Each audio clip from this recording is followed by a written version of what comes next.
Une cellule de quelques mètres carrés, presque pas de contact humain. Un avenir incertain pour la personne détenue. C'est ici qu'on peut se retrouver du jour au lendemain dans le cadre d'une enquête pénale à son encontre. Les 2 détenus qui ont trouvé la mort dans cette prison étaient en détention provisoire. Ici, ce n'était pas arrivé depuis 13 ans.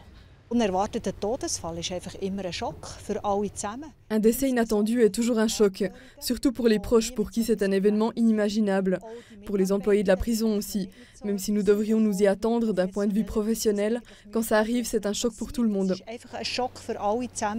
Choc, c'est aussi ce que peuvent ressentir les détenus placés en détention provisoire. Au cours des 10 dernières années, quelques 150 personnes se sont donné la mort en prison, la moitié en détention provisoire. Cette mesure isole les prévenus pour éviter leur fuite et les interférences avec l'enquête en cours.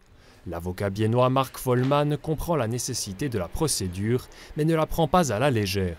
Pour les personnes donc détenues, c'est évidemment très dur. Ça c'est clair, parce que d'un jour à l'autre, on est arraché de son milieu, de sa famille, de son travail. Certains diront qu'on fait un usage peut-être trop large, trop généreux de la détention préventive, en l'utilisant un petit peu comme principe, même lorsque ce n'est pas absolument sûr et indispensable de mettre quelqu'un en détention.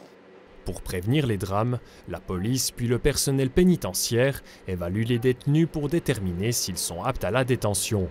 Un examen médical doit ensuite être fait après les premières 24 heures. Mais à Bienne, cela n'a pas suffi. Nous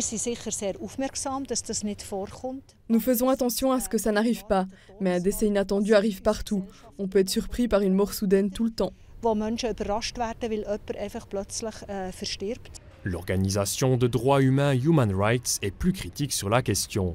Les 2 décès survenus à la prison de Bienne ne sont pas des cas isolés. À notre demande, l'Organisation pour les droits humains humanrights.ch nous communique que le taux de suicide chez les détenus est presque 12 fois supérieur à celui de la population globale suisse.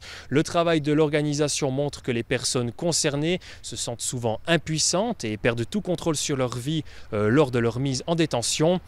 Un autre risque central pour la santé des détenus, la solitude. Si cet état persiste pendant des mois, les conséquences peuvent être graves. Human Rights souhaiterait un examen psychique approfondi et systématique pour les prévenus dans le cadre d'une mise en détention provisoire. Quant au personnel de la prison, il a été psychologiquement pris en charge suite au drame de mardi. Une enquête est actuellement en cours pour déterminer les causes exactes du décès.